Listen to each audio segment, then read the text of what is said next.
Hi, I'm Dorinda Roll, your host of Black Talk with Dorinda. I have in studio with me Chris Herring, Executive Director of the Alamo City Black Chamber. And today we're going to be talking about the future of the Alamo City Black Chamber. Welcome, Chris. Thank you for having me. Good to have you back so Yep. that we can continue our conversation about the Alamo City Chamber. In the previous segment, you talked about the history of the chamber, somewhat of where it is today, but tell me, where are you taking the chamber in the future? What's the vision that you and the board have for the Alamo City Chamber? Yeah, so the board of directors met actually before I was named as the executive director of our Chamber of Commerce, and so I'm still looking at their notes that they did through a strategic planning session. But I can tell you that as I've gone to the United States Black Chambers leadership course and curriculum at Georgetown University, and I visited the White House, and I actually had a chance to talk about With Obama. policy. Yeah, Did the you Obama met Obama? administration. The administration. Yes, the Treasury Department was there, and we talked about things such as, America may see and hear these talking points about how we're improving, right? The economy is getting better slowly. The unemployment rate is at 6%. There's job growth, et cetera, et cetera. But the key is that we're not seeing 6% unemployment in our own communities. Right. We're not seeing the job growth.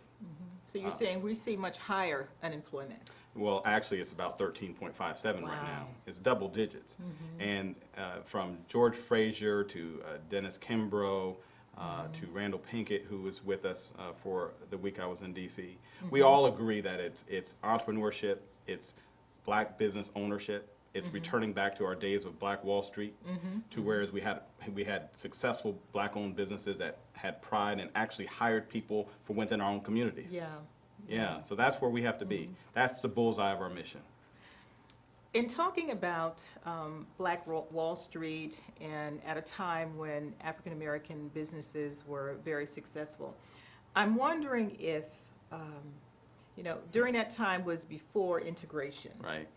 When we were segregated, so you didn't have a choice about doing business Right. with each other because we didn't have a lot of options.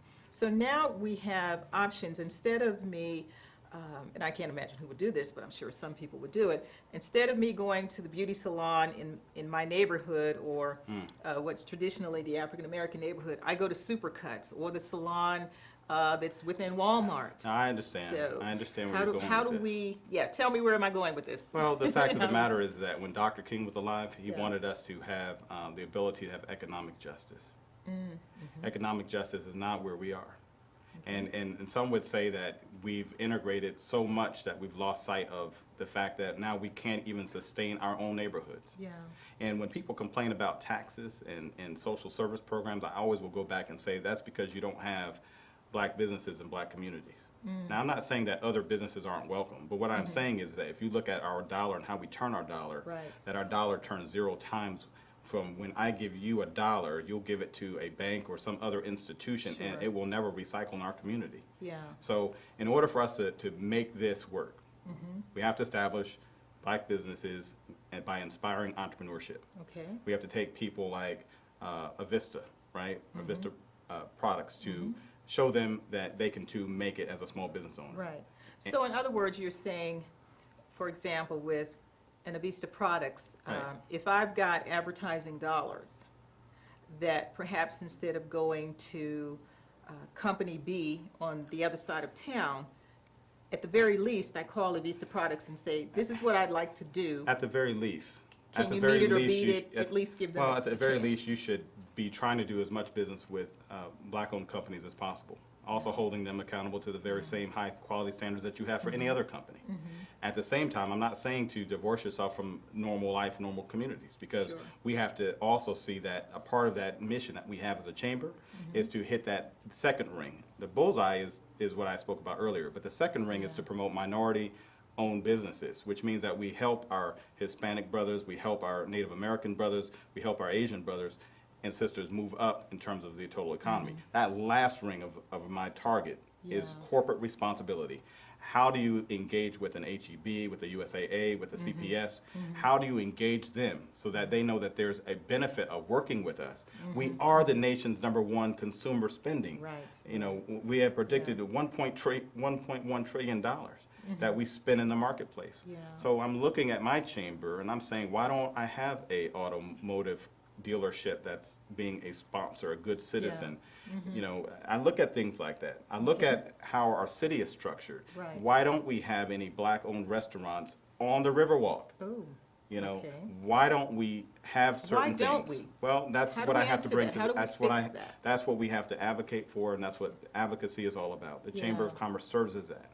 I want to make sure that our business owners, like Mrs. Kitchen's restaurant, who's on East Commerce, has the opportunity to be able to bring that establishment into a true. Riverwalk. Because Yeah. I get tired of people calling me from the military, since I am retired military, Yes. saying, Chris, where's a good soul food restaurant? I have to take them off of their course from being downtown, and I have to send them to the east side or down to the south where, you know, some of those restaurants are. That's not right. Right. That's not right. Yeah.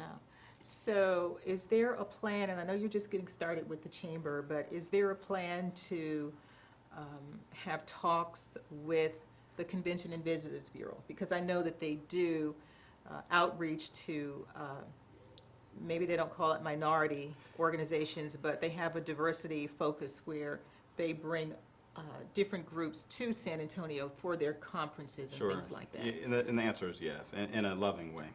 You know, I think that, you know, being combative doesn't work, but just showing the story and what I see. You know, for instance, we have the Carver Community Culture Center. Yeah.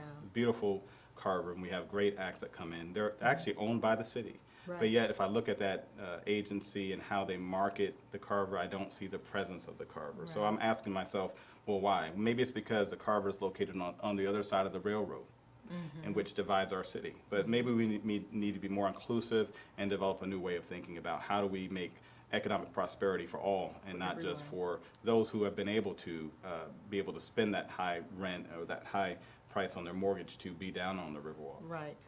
Wow. Yeah. And then we also have to think in terms of the chamber as being an international place of business. Okay. Well, it sounds like you have your work cut out for you and that you do have a vision for the chamber and for African-American businesses in San Antonio. And I want to say I wish you very well in your work there. Well, thank you. I mean, I'll give you one last highlight. Today, I met with the Ivory Coast delegation that was here, the Prime Minister. And so what we're going to do is we're going to form a student exchange that will allow some of our kids to go to Ivory Coast, Africa, and in turn, he'll send some of his students. And we had this today at St. Philip's College.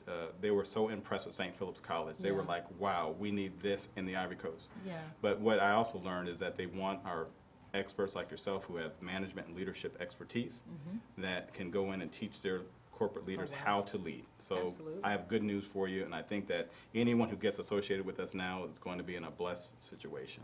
Well, I look forward to hearing more about that partnership Thank with you. Ivory Coast. Thank you for joining us for Black Talk with Dorinda.